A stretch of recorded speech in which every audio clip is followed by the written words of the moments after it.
The airline industry has been amongst the worst hit sectors in the market, with share prices in the sector down by approximately 50% since the beginning of 2020.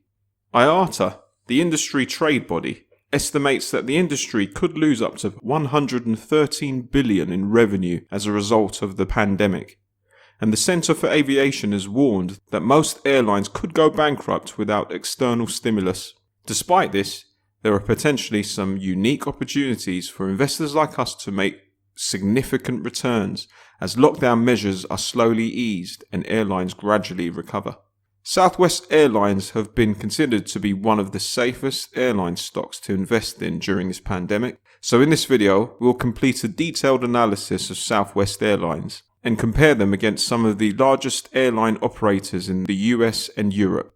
So let's commence with our analysis of the airline sector in today's investment store. Welcome to the Investment Store, the personal finance channel that reviews a diverse range of investment asset classes, from stocks and ETFs through to real estate and cryptocurrencies. If you enjoyed this video, please click the like button and leave a comment. And if you like our content, then please subscribe to the channel to become part of the Investment Store community and hit the notification bell to ensure that you never miss an episode. With that said, let's commence with today's video. At the Investment Store, we take a four-step approach to analysing stocks. We first analyse whether a company has any form of economic moat that gives it a competitive advantage. Next, we assess the organisation's financials by taking a look at their financial statements and key investment ratios. We then compare the stock with other companies and investment funds in the same sector to assess how they are performing within their market. And finally, we calculate the intrinsic value of the stock to see whether it's trading below its fair value. Once we've completed our 4 steps, we will aggregate these scores to generate the Investment Store score, or ISS, for the stock. Now, with that said, let's commence with the analysis. The airline industry is generally considered as a no-moat industry due to its fierce competitiveness and susceptibility to cyclical and geopolitical risks. Therefore, the scores that we have recorded here will be predicated on how well Southwest Airlines fares against its competitors. Let's first look at the intangible aspect. Southwest Airlines is a low-cost carrier that focuses on leisure-centric travel. The company has successfully become one of the largest domestic carriers in the US, controlling 17% of the US market. Southwest's focus on domestic and leisure travel is key here, as it means they can still operate flights whilst international borders remain closed. The airline industry is highly competitive, although one of the factors that works in Southwest's favour is that they fund their operations through equity rather than debt, and for this reason we score Southwest a 6 out of 10 for intangible aspect. Moving on to switching costs. The airline industry is competitive, so participants in this market have traditionally been unable to control prices or costs. Low-cost carriers such as Southwest have managed costs better than legacy carriers because of their use of single aircraft types, landing in less popular airport locations, which have lower landing fees, and finally their use of point-to-point routes rather than using a hub-and-spoke model. Therefore, customers may be limited with alternative options for certain routes, and for this reason, we score Southwest Airlines a 6 out of 10 for switching costs. Moving on to cost leader. Southwest Airlines have cut their operating expenses by approximately 24%, which is more than its competitors. However, Q2 revenue is down by 80% when compared to 2019 and 75% when compared to Q1. This highlights that Southwest have no clear advantage here, so we've scored them a 5 out of 10. Looking at the network effect, over 85% of Southwest sales come through its own distribution channels. Other airline carriers have a higher reliance on third-party distributors and travel agents. Another factor to consider here is credit card loyalty programs, which form a significant proportion of operating income for Southwest Airlines and helps to retain customers. So for this reason, we score them a 7 out of 10 for network effect. Finally, in terms of scalability, Southwest earns comparable yields to the airline majors whilst maintaining a lower cost base than its low-cost airline peers. Scalability in the airline industry will be questionable going forward as we get used to working remotely. However, leisure travel is likely to remain buoyant. So for this reason, we score Southwest Airlines a 6 out of 10. This gives Southwest Airlines an overall Moat score of 6 out of 10. Let's now look at Southwest's fundamentals by reviewing the company's financial data. Southwest Airlines operating and net margins have been in the double figures for the past 5 years. As we can expect, 2020 margins will be in the negative territory for all airlines, and Southwest have made a $1.3 billion loss so far this year. We've given Southwest Airlines a score of 8 out of 10 for operating and net margin respectively, as their record prior to 2020 was very good. For return on asset and return on capital employed, Southwest Airlines achieved a ROA and ROCE above 10% and 15% respectively in 2 out of the past 5 years. Again, as income will be negative this year, these numbers will also be in the negative territory, so we've scored this an 8 out of 10. However, the results are very strong for an airline stock. Moving on to debt to equity. Southwest's debt to equity score is above 1, which is above our general threshold. Later we'll assess how this compares with the industry average. However, it's still above the level that we would be comfortable with, so we've scored this a 5 out of 10. Moving on to Southwest's price to book ratio. Southwest price to book ratio has been over 3 for the past 5 years, but has been dropping, which is encouraging. Again, this appears to be high, and we will soon check how this compares with the industry average. So we score this a 4 out of 10. Moving on to the free cash flow yield. Southwest's free cash flow yield has been in the double figures twice over the past 5 years, which is outstanding for an airline company as they typically tend to have poor cash flows.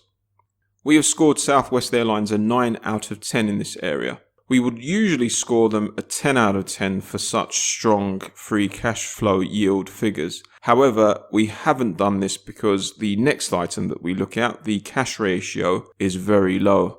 You can see the cash ratio there of 0.16 for 2019. Now, this indicates that the company uses the cash that it generates to fund its operations. And later we'll look at some ratios that prove this point. Now, this is generally considered to be responsible cash flow management. However, we still score it a 3 out of 10 because it is a low value. And then finally, one of the most important ratios to assess airline stocks at this moment in time, or indeed any other company that is vulnerable to financial distress, is the interest ratio. This calculation measures how many times a company can cover its interest commitments with its income before taxes, or EBIT.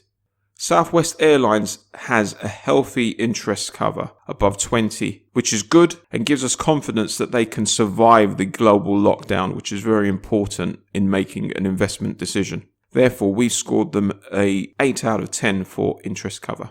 Taking all of these scores into consideration, we give Southwest Airlines an overall fundamental analysis score of 6 out of 10. We will now compare Southwest Airlines with some of the most profitable airlines in the world. We have also compared them against the Jet Airline Industry ETF, which is one of the leading ETFs covering the aviation sector. This helps us to assess whether our money is better invested in a stock or a sector ETF.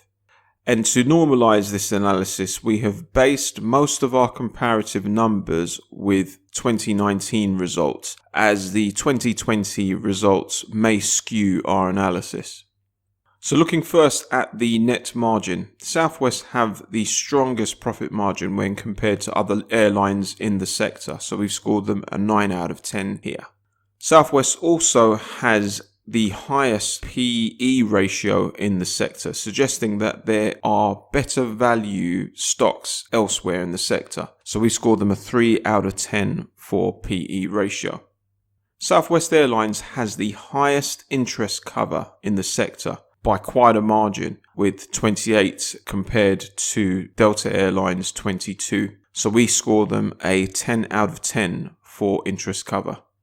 In contrast, Southwest has the lowest dividend yield, or pays the lowest dividend yield out of its competitors. We've scored this a 4 out of 10, as although it's the lowest, this is probably more of a reflection of their current share price, or the fact that their share price hasn't reduced as much as some of their competitors. Moving on to the current ratio. As we can see from the numbers in this table, the current ratio across the sector is below 1. Now, our target level is above 1, but clearly most airline companies aren't able to achieve that. We scored Southwest Airlines a 5 out of 10 as they're in the mid-range of this area. In terms of the cash ratio, again, we can see that most companies in the sector have a very low cash ratio. We stick to the 3 out of 10 score that we gave Southwest Airlines in the fundamental analysis, as they're within the range of most of their peers. Moving on to return on capital employed, Southwest have a strong number here. What's interesting is that United Airlines recorded a ROCE of 26% in 2019, which is very high. We would need to investigate this further to assess how consistent this has been over the past 5 to 10 years. However, focusing on Southwest Airlines, we've scored them a 7 out of 10 for ROCE. Looking at the price to book ratio, Southwest Airlines price to book falls in the mid-range for their sector. Again, looking at some of the outliers here, Lufthansa's price to book ratio is below 0, which is very attractive. And we would investigate further to see why that is and whether that has been maintained over the long term. But again, for Southwest Airlines, we scored them a 6 out of 10 for price to book. Moving on to debt to equity. In terms of debt to equity, Southwest Airlines have the lowest debt to equity in their sector, which suggests that they are less reliant on debt to fund their operations than some of their competitors. And so for this reason, we scored them an 8 out of 10. And finally, when we look at the 12-month price difference in the share price, we see that Southwest have the lowest share price differential over the past 12 months when compared to its competitors, with their share price only dropping by 24%. There are bigger drops and potentially bigger upside with some of the other stocks. So we've scored Southwest Airlines a 5 out of 10. Having said that, we would need to do further analysis on these companies to avoid falling into a potential value trap. This concludes our comparison analysis and gives Southwest Airlines a comparison score of 7 out of 10. The final step in our analysis is to determine the intrinsic value of the stock. At the investment store, we use a discounted cash flow method and Gordon growth model to estimate the value of an investment based on a company's future cash flows. Using an annual growth rate of 10% for Southwest Airlines, we calculate an intrinsic share price value of $98. At the time of recording this video, Southwest Airlines share price is $38. Which is quite a margin. What's interesting here is that Southwest's average growth rate over the past 5 years has been approximately 23%. Now, if we apply this number to the intrinsic value calculation, we get a share price value of $277. Now, based on Southwest Airlines' current share price, they would need an annual growth rate of 1% or less than 1% to justify that number.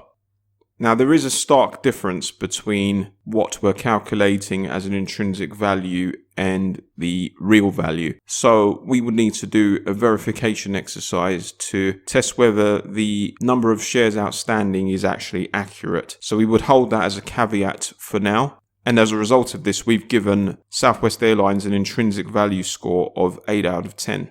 Please note that this score may increase once we've verified the number of shares outstanding and confirmed that it's actually 538 million. We'll keep you posted in the comments if this changes.